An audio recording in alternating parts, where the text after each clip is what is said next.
En primer lugar, quería daros las gracias a todos por acompañarnos hoy, a los amigos a los que no veíamos desde hace año y medio, a los que hemos visto hace poco y a Maite y a su equipo por compartir con nosotros tanto el proyecto del que vamos a hablar, por lo menos en la parte en la que hemos participado nosotros, y el día de hoy.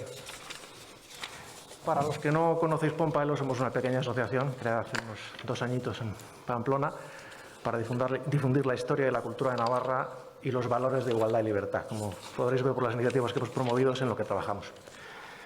A Maite creo que no hace falta presentarla, es una persona que lleva años luchando precisamente por esos valores de igualdad, de libertad, por los derechos humanos, tanto en España como fuera de ella.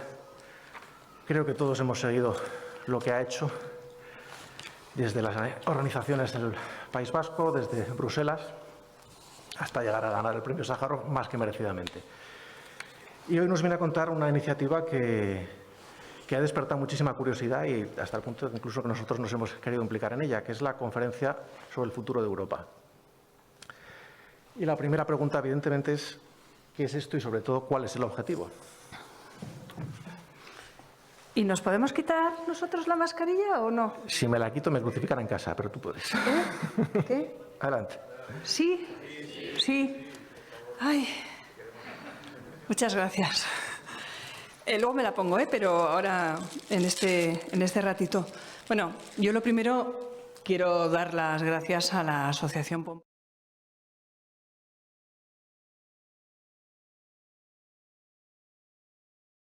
Como navarros de pro, les llamamos, porque son gente muy confiable, y les dijimos, mirad, ahí se pone en marcha una conferencia sobre el futuro de Europa. Y es muy importante que la sociedad civil participe. No sabemos lo que va a pasar, pero esto es como en el refrán antiguo, poco se gana a hilar, pero menos a mirar.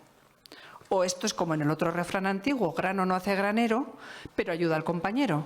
Les dijimos, hay que participar. Hay muchas cosas que hablar y hay que participar. Y los políticos tenemos primero nuestros sesgos ideológicos y políticos. Y esto es un proceso nuevo, que nunca se ha hecho, de abajo a arriba. Y el éxito depende de que consigamos visibilizarlo y de que la gente entre, de que no sea lo de siempre. Así que les lié y han trabajado una barbaridad. Yo creo que antes de contestarte, cuenta lo que habéis hecho y luego yo cuento lo de la conferencia. Pues vamos a ver. Que sí, ¿no? Venga. Lo que hemos hecho esencialmente es liar a gente que sabe más que nosotros para que nos ayude a entender unos problemas y encontrar soluciones. Lo que hicimos fue ponernos en contacto con gente pues, como el Movimiento contra la Intolerancia, la Asociación por la Tolerancia, Foro de Profesores, Impulso Ciudadano, Asamblea por una Escuela Bilingüe, la gente de Una Policía por el Siglo XXI, Fundación Hay Derecho, es decir, gente que yo creo que sonarán a todos los que están implicados en los movimientos que podríamos llamar constitucionalistas de España, y no precisamente porque hagan ruido, sino porque hacen propuestas. Es que lo mismo presentan demandas concretas en Cataluña que hacen propuestas concretas de reforma en Madrid. Son gente que lleva años estudiando problemas que son críticos, nosotros creemos, desde el punto de vista de igualdad y libertad, de evitar la discriminación, de garantizar la igualdad entre los ciudadanos españoles. Entonces, lo que hicimos fue identificar, hablando con ellos, unas áreas, en principio iban a ser una, luego 2, luego 3, y tuvimos que parar porque había demasiadas. Áreas en las que nos gustaría hacer una propuesta a las instituciones europeas con la esperanza que nos plantea Maite de que sirviera para llamar la atención de otros ciudadanos y de las propias instituciones y que se tomaran medidas sobre ellas, porque son asuntos sorprendentemente poco tomados en serio para la cantidad de evidencia que hay detrás de ellas. Entonces montamos unos talleres en los que expertos de todas estas organizaciones pusieron encima de la mesa datos y sobre todo pusieron encima de la mesa posibilidades para actuar sobre esos problemas. Uno de ellos, que sería el de los delitos de odio por razones ideológicas. Estamos hablando de que en Navarra, por ejemplo, tenemos un nivel de delitos de odio de 4,5 veces la media nacional, y el 40 y pico % de ellos son por razones ideológicas. Eso no sale en los periódicos, eso no es la cosa divertida, no es lo... Pero es así, y no solamente eso, sino que si en el resto de España está bajando, en Navarra ha crecido un 31% este año y es el tercer año que sube. Es decir, no estamos hablando de un problema teórico, no estamos hablando de... no. En Navarra tenemos muchos más delitos de la media y suben. y quiero decir por razones ideológicas.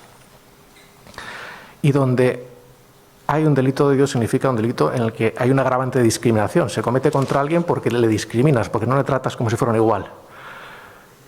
Donde hay discriminación no hay libertad. Cuando te están maltratando por ser de una manera o por pensar de una manera, no puedes hacerlo con libertad. Y eso, pues, como es evidente, va directamente contra nuestro credo, digámoslo así. Y buscábamos cómo se podría encontrar una solución para esto, teniendo en cuenta que Bruselas no tiene precisamente capacidades o competencias para entrar de cualquier manera en la legislación de un Estado miembro. Y encontramos pues una decisión marco que existe y que obliga a los países a tomar en serio una serie de delitos de odio, pero no otros. Entonces, la petición concreta es que incluya también esos, que el listado de delitos de la Unión Europea incluya los delitos de odio por razones ideológicas. Es decir, no se trata solamente de decir aquí hay un problema, sino de pedir una solución concreta o sugerir una solución concreta. Otra de las iniciativas que se identificaron y que se desarrollaron era en la defensa de la educación en lengua materna, que es algo que en el resto del mundo se da por sentado, que la ONU define como la mejor práctica, es decir, la educación temprana se debe hacer en lengua materna del niño porque aprende muchísimo más, punto. Es decir, es un derecho del niño, no es una cuestión ideológica o de construcción nada identitaria, no. El niño debe aprender en lo que le va a ayudar a aprender. Y sin embargo tenemos que en el País Vasco el 71% de la gente, según los datos oficiales, su lengua materna es el español y no hay educación en español. Tenemos en Cataluña que el 52%, de nuevo según datos oficiales, la lengua materna es español y la educación es por inmersión. Se excluye al español de la educación, en general en la educación pública. Claro, no se trata de defender una opción u otra, no se trata de decir que las escuelas tienen que ser de un modo u otro, se trata de pedir a Europa que diga, oiga, no se puede discriminar a los niños privándoles de una educación en lengua materna, que es un derecho, porque esa lengua no te guste, por su origen o por su lengua. Es discriminación de nuevo, es falta de igualdad de nuevo, y es algo pues, que nos toca muy de cerca. Y la tercera línea en la que trabajamos fue en la igualdad ante la administración, es decir, contar con administraciones neutrales. En Navarra, de nuevo, es un tema que, por lo menos en Pamplona y la Cuenca, nos suena neutrales, son en el fondo, ¿no? Según vas subiendo y te vas encontrando ayuntamientos con gobiernos un poquito más sectarios, ya empieza a ser distinto. Y los que recordamos la época de Asirón y esas sentencias en las que le decían que tenía que devolver las escuelas infantiles a los padres que eran usuarios de ellas, y se negó durante muchos años y estuvo esquivando la sentencia durante muchos años, pues sabemos que no siempre es así. Y los que viven en Cataluña y saben que siendo un funcionario el trato que te da la administración es radicalmente distinto si lo que dices les gusta que si no, como en el caso de nuestra amiga en Malcolea, de la que nos habréis oído hablar muchas veces y nos seguís. Pero no solamente en ese, allí las sentencias y las leyes empiezan a cumplir cada vez menos y eso crea un problema en el mismo tejido del Estado de Derecho. Porque es un ataque, de nuevo, a la igualdad y a la libertad entre los ciudadanos. Entonces, en esas tres áreas, pues presentamos al final, una de ellas la dividimos en dos propuestas y lo presentamos a la conferencia sobre el futuro de Europa, que es una web relativamente complicada de usar, pero que en su concepto es muy familiar. Todos conocemos esas webs de pon tus ideas aquí y votar las que te gustan, que es el indicador que tiene, de hecho, la Unión y todas sus instituciones para saber lo que les importa a los ciudadanos. Entonces, si no entramos a votar, no se van a enterar y no es exactamente fácil entrar, con lo cual hace falta dedicarle unos 2 o 3 minutos, tampoco mucho más. Pero merece la pena, si estos temas os importan, es lo que hay que hacer. Y si hay otros temas que os importen, pues el camino es el mismo. Conseguir gente que comparta esa preocupación, hacer una propuesta que sea medianamente accionable, sobre la que se pueda producir un resultado, y subirla y esperar que la Unión lo vea. Y se puede votar. Si le he pedido a Miguel que hablara él primero, es porque lo que me parece extraordinario es todo lo que Pompaelo ha articulado. Me parece que es una maravilla y es bueno que se conozca y es bueno que quienes puedan compartir esas ideas, que son de la sociedad civil, de una manera muy rigurosa, con una base muy sólida. Y bueno, en el caso de las propuestas que ellos han colgado, la base es el humanismo, los derechos fundamentales, los grandes derechos personales y el mundo democrático. Porque cuando se habla de una administración que no utilice la discrecionalidad, estamos hablando de la transparencia, de la eficacia y la eficiencia administrativa y la imparcialidad de la Administración ante nosotros, que somos ciudadanos y no somos lacayos, no somos súbditos, tenemos derechos. Y cuando se habla de la no discriminación por la lengua materna, que es una barbaridad, o proteger los abusos de esos discursos del odio o esos fenómenos de intolerancia que provocan más violencia, pues es algo que es de sentido común y además en lo que realmente las instituciones europeas están muy preocupadas en el caso de esta última cuestión. Si le he dicho a él que hable antes, y ahora os voy a explicar un poco esto de la conferencia sobre el futuro de Europa, es porque es un ejemplo claro de que se puede llevar adelante, de que hay gente estupenda y que lo primero es que hay que reconocer el trabajo. Y a mí me parece excelente y os quiero dar las gracias públicamente. Estén ahí. Vaya por delante. Vamos a ver, os voy a contar un poco los antecedentes de esta conferencia. Yo quiero escucharos también y quiero escuchar más a Pompaelo. Y yo creo que he hablado mucho, me voy a callar. Muchas gracias. Muchas gracias a ti.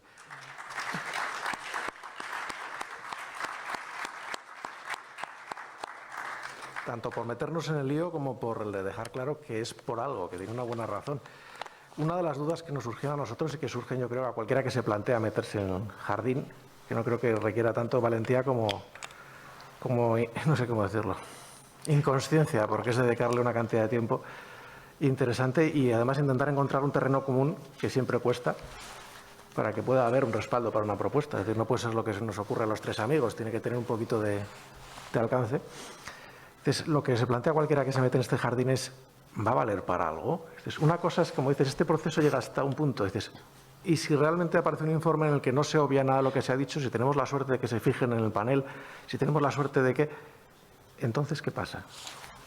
Bueno, si tenemos... Yo creo que algunas de las ideas de las que habéis hablado, algunas van a salir. Hombre, no creo que todas triunfen. O sea, sería como, no sé, como la Bonoloto. Pero nada se pierde del todo. El trabajo sirve, el trabajo riguroso sirve. Va a haber más de un diputado y más de dos que vamos a seguir algunas de estas ideas que están súper bien desarrolladas, las vamos a poder usar. Porque además nosotros, como trabajamos todos los días, pues, y a veces todos los días hacemos varias cosas. Y a veces, la actualidad se cruza, es como lo de los asteroides, y de repente aparece un comisario diciendo no sé qué y dices, ¡ay, les vamos a meter esto! Y les preguntamos, o les no sé qué, o les liamos, ¿entendéis?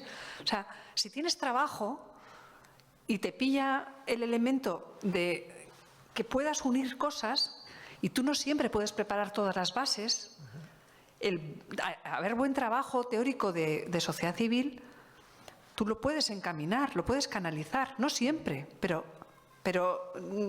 a lo largo de muchos días se te presenta la oportunidad y dices, está ahí, está el sitio.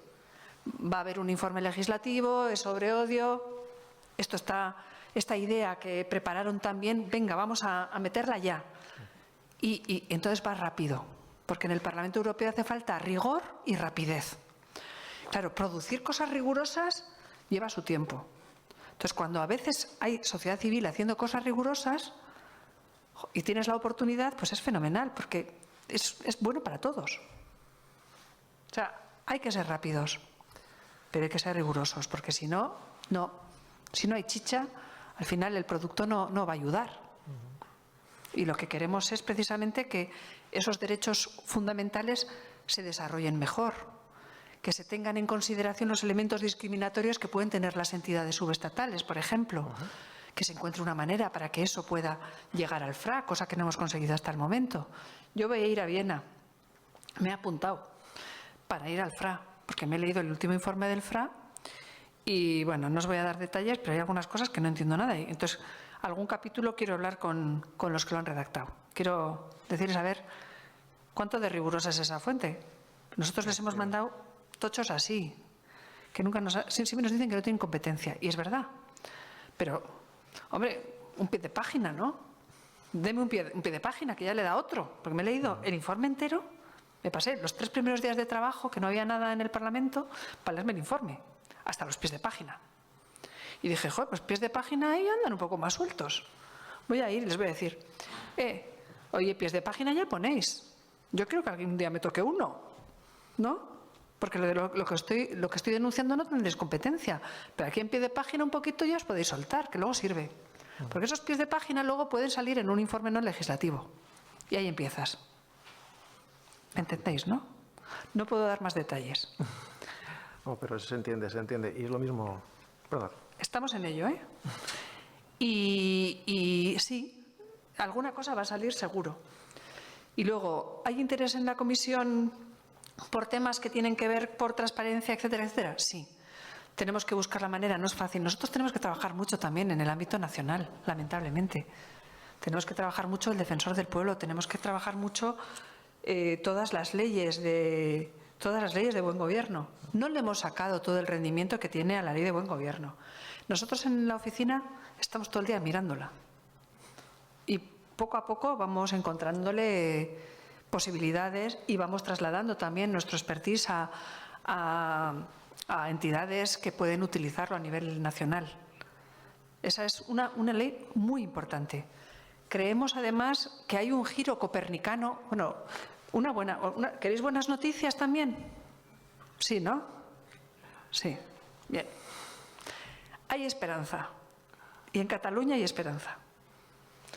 Diréis, ¿por qué hay esperanza en Cataluña? Pues porque han empezado a surgir unos observatorios para todas las cuestiones de discriminación y para todas las cuestiones de intolerancia por motivación ideológica, etcétera. Y eso es clave. Es como un giro copernicano. O sea, hay un montón de asociaciones que han trabajado fenomenal a lo largo de los años, pero que después de 2017 dieron un salto adelante porque se dieron cuenta de que el nivel de intolerancia había crecido tanto que había que ir a otra fase. Que empezaron a hacer observatorios, porque el crecimiento de cuestiones que eran absolutamente intolerables era un crecimiento exponencial. Claro, está empezando, es un trabajo rigurosísimo que están haciendo personas concretas que tienen un meritazo impresionante. Algún día pasarán a los libros de historia, yo creo. Sobre todo si sale bien. Si no, también. Saldrá. O sea, si no también, pero 100 años más tarde. Pero bueno, en todo caso, están empezando a hacer un trabajo tan bueno, tan riguroso, tan sistemático, que otros hemos podido empezar a introducirlo, y no nos habíamos puesto de acuerdo, en otros trabajos que hemos empezado a hacer, por ejemplo, en el Parlamento Europeo, en un informe que vamos a presentar, que es la cartografía del odio en Europa, que también aparece ese tipo de motivaciones y ese tipo de elementos. No el de las discriminaciones, que eso se va por otro lado, pero sí el de los temas de odio. Cuando presentemos el informe, va a ser muy bueno. De verdad, 2 años y medio, un trabajo ímprobo, en aguas muy complicadas, pero creo que lo sacamos y es bueno. Y creo que la Comisión va a tener que ver muchas cosas muy interesantes que van a servir para la parte legislativa y para esas peticiones que vosotros habéis hecho, que tienen que ver con lo que nosotros hemos ido trabajando 2 años y medio sin habernos hablado. O sea que, imaginaos, o sea, hay algo que no va mal y hacen falta más observatorios. En el País Vasco, en Pamplona, hacen falta observatorios, pero ahora ya empieza a hacer falta observatorios también en Madrid. Por desgracia. Y en otros lugares. Bueno, pues tendremos que hacerlos, porque lo que hacen los datos rigurosos, porque también a veces hay intolerancia en el sentido contrario, y todo hay que apuntarlo. Para ser rigurosos hay que apuntar lo que uno ve, y lo que sale hay que ponerlo. Lo que nos gusta y lo que no nos gusta, lo que tiene nuestro sesgo y lo que tiene el sesgo de lo que no nos gusta. Porque eso es una manera de reforzar la ciudadanía democrática. Porque a nadie tienen que hacerle cosas que no se merece como ser humano. Si tenemos discrepancias, discreparemos. Si vemos que hay un delito, que sea la justicia la que actúe. No vamos a volver a los tiempos medievales. ¿No? Porque entonces vamos a la barbarie y a la tribu. Y eso no es lo que queremos. Nosotros no queremos vivir como tribus. Queremos ser individuos, libres e iguales. Y queremos además que haya un sistema de protección que nos permita una dignidad como seres humanos.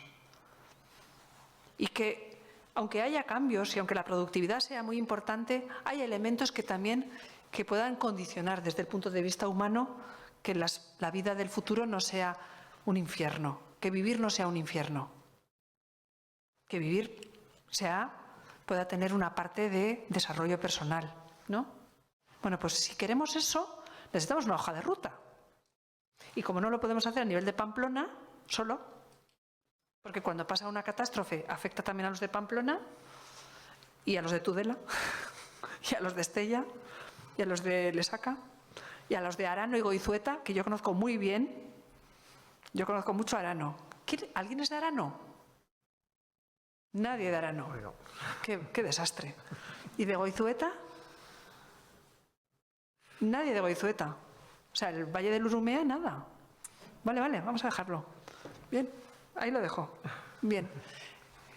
Las grandes cosas no las podemos arreglar así. Y por eso esta conferencia sobre el futuro de Europa sí que es importante. Porque al final la política, bien o mal hecha, nos afecta. Y si está mal hecha, nos afecta fatal. Así que, ciudadanos, o sea, no lo digo con segundas, animarse y a preguntar. Magnífico. En concreto, lo que creo que mencionabas, el estudio sobre la violencia política en Cataluña que ha hecho la gente de Impulso Ciudadano y la de Movimiento contra la Intolerancia, que es impresionante, que es un trabajo además que ha valido para que no se pueda decir que la violencia política en Cataluña era cuestión de la ultraderecha. Es decir, se hicieron un reportaje de todo lo que se había llegado a certificar por la prensa, es decir, lo que un periodista había dicho ha sucedido. Lo mezclaron con los datos policiales y dijeron, ha habido 190 casos de violencia política este año en Cataluña. 190. Y si comparas eso con los datos de delitos de odio por motivo ideológico, que en teoría sería lo mismo, no son ni una cuarta parte. ¿Qué es lo que hicieron? Demostrar que había violencia política en Cataluña. Además, que el más del 80%, si no recuerdo mal, era de origen nacionalista. Más. Con lo cual, le cerraron la boca muy, muy fuertemente a los nacionalistas que estaban acusando en aquella época a los demás de ser los causantes de quiebra de la convivencia, digámoslo así. Y ahí llamaron la atención en Europa y de ahí hay consecuencias. Claro, y además, pensad una cosa, las experiencias de acoso y de dominio macro se parecen mucho a las experiencias de dominio y de acoso micro. ¿Y cuál es la manera de terminar con las experiencias de acoso y dominio micro? Su visibilización.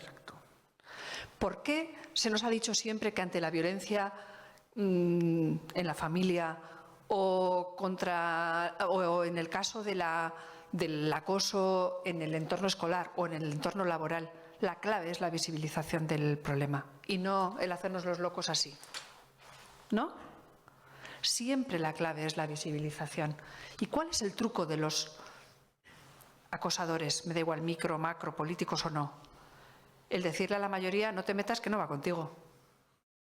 ¿Y qué consiguen si eso se establece? Pues que la gente, la gran mayoría, actúen como borregos, ¿no? Y renuncian a sus libertades. Y que unos matones se hagan con el poder real. Porque, por ejemplo, en el estamento educativo, el poder real lo tienen pues los profesores, las familias, no sé qué, lo que sea, ¿no? Las instituciones públicas. Pero en el patio, cuando impera la ley de los matones, ¿quién manda de verdad? Con respecto a estos chavales, ¿son las autoridades? ¿Sus padres? ¿El consejo escolar? No, los matones. ¿O no? Pues es lo mismo. Gracias a este tipo de estudios, y por eso os digo que es un giro copernicano, le vamos a dar la vuelta. Solo es un poco de tiempo. Ante eso, ya, vale, les dará rabia, pero es que tú vas con tu informe y dices, aquí está mi base de datos, porque es una base de datos extraordinaria. Aquí está mi base de datos. Administración que discrimina. Aquí está la base de datos. Y ante eso, tienen que empezar a disimular un poco, guardar las formas un poco. Empieza un reflujo. Ya si a eso le añadimos que la gente se anime a seguir peleando por sus ideas, pues muchísimo mejor. Si se ponen en plan 8 de octubre, ya no os digo. Pero bueno, hay esperanza. Es fundamental. En Cataluña y en Navarra, como hemos dicho antes, los datos no son como en Cataluña, afortunadamente, y queda mucho, pero los delitos de odio, como decíamos, crecen y en según qué zonas, pues hemos visto lo que pasa. Y tener los datos sirve. Hay que documentarlo. De verdad, porque en la espiral tóxica de la política es y tú más. No, tú vas con tu informe y ahí no vale el y tú más, ¿eh? Así que la valentía se puede desarrollar de muchas maneras. Y generando una buena base de datos, ahora mismo para mí eso es heroico, porque es muy, muy útil. Y además sirve para que las espirales tóxicas, violentas, se aplaquen. Imaginaos qué bueno es eso. O sea, además, no estás polarizando. O sea, es la utilización de lo mejor de la ilustración. ¿Qué te van a hacer? ¿Un escrache cuando presentas los datos? No hay manera. Iba a decir una ordinariedad que no voy a decir. Iba a decir una ordinariedad de estas que aprendo de mi marido. No voy a decirla. Pero os la imagináis.